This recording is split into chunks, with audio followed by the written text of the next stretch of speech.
अस्सलाम वालेकुम प्यारे दोस्तों यूज़र्स, उम्मीद है आप खैरियत से होंगे। आज आपसे मुखातिब हूँ मुल्की हालात के बारे में।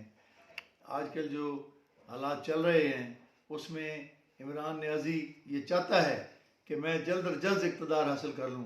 उनके जो जो इमरानडू हैं वो भी दौड़े फिर रहे हैं, लौंडे लपाटे उनके साथ हैं। कभी वो किसी अदालत पर हमला करते हैं जाके, कभी किसी पर करते हैं, लेते ज़मानत हैं, क्योंकि वो लाडले हैं। उनके खिलाफ कोई कार्रवाई नहीं हो रही। उनके वजीर, उनके मुशीर एक मुजफ्फरगढ़ से अब्दुल्ला दस्ती घर से 12 करोड़ रुपए की मुल्की और गैर मुल्की जो है वो रकम बरामद हुई है। अभी भी वो कह देंगे हमारे साथ ज्यादती की जा रही है। मेरी समझ नहीं आती, इस मुल्क को जितना इन्होंने लूटा है, बुशरा बीबी ने लूटा है, फरा गोगी लूट कर चली गई है, बाकी भी जो है वो जितने भी इनके दोस्त थे, जितने भी इनके साथी थे, वो चंद को छोड़ के सभी इस काम में लग गए। उसका तबादला करा, उस डीसी को लगवा, उस एसपी को लगवा, अपने मुखालफिन को जो है वो उन पर दफ्तरों में जाना आना बंद कर दिया, थाने बंद कर दिए, जेलों में रखा गया।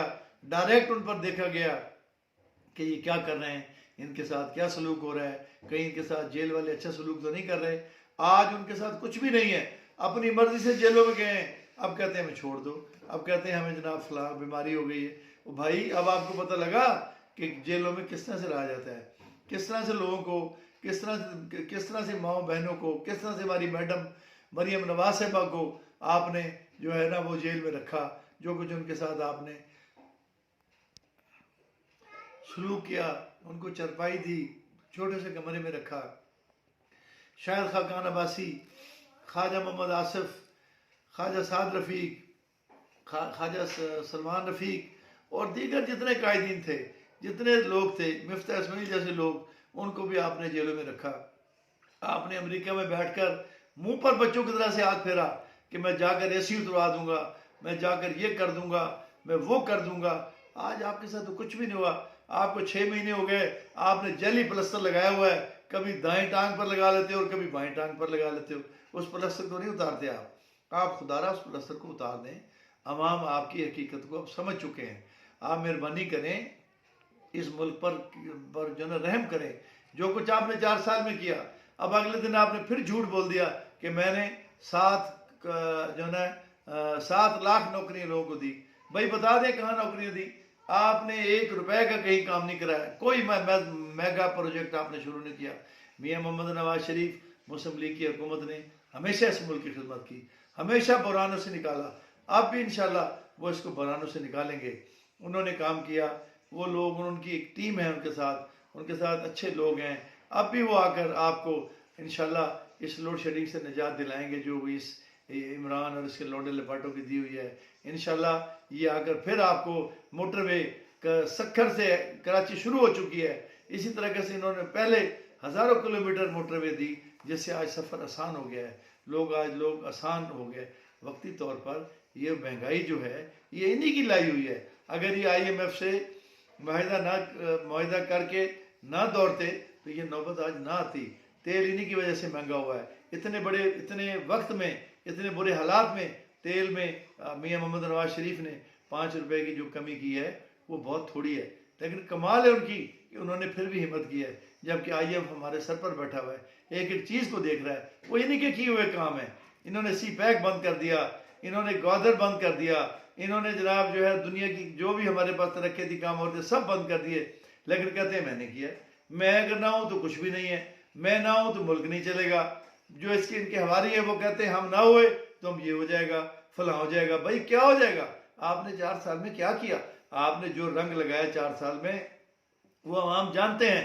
चंद हजार लोगों को आपने बेवकूफ़ बनाया हुआ है, वो आपके साथ लगे हुए हैं। आप इस मुल्क की जड़ों को खोखली करने पर लगे हुए हैं। आप हर वक्त इस मुल्क चाहते हो कि इस मुल्क में खाना जंगी हो जाए, लेकिन अब खाना जंगी नहीं होगी।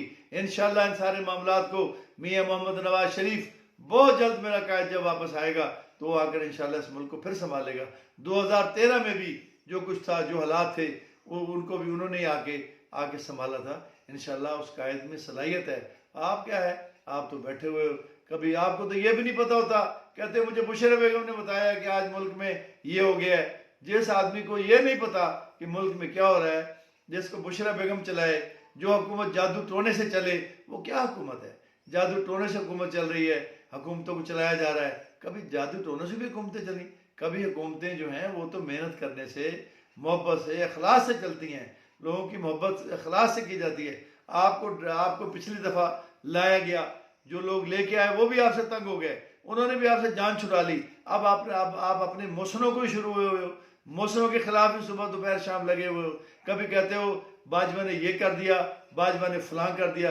जब बाजवा अच्छा था, जब आपको इक़्तिदार में लेके आया, जब इक़्तिदार में आपको आपको बाजवे ने बिठाया, तो भाई ये छोड़ दो इन बातों को। अब ये कौम बेवकूफ़ नहीं बनेगी इंशाल्लाह। आप जो मर्जी करते फिरो, सब अच्छा अच्छा अदालतें अगर कोई फैसला कर दें आपके हक में तो अच्छा है, और अगर ना लाडले के हक में अच्छा ना हो तो अदालतें बुरी हैं।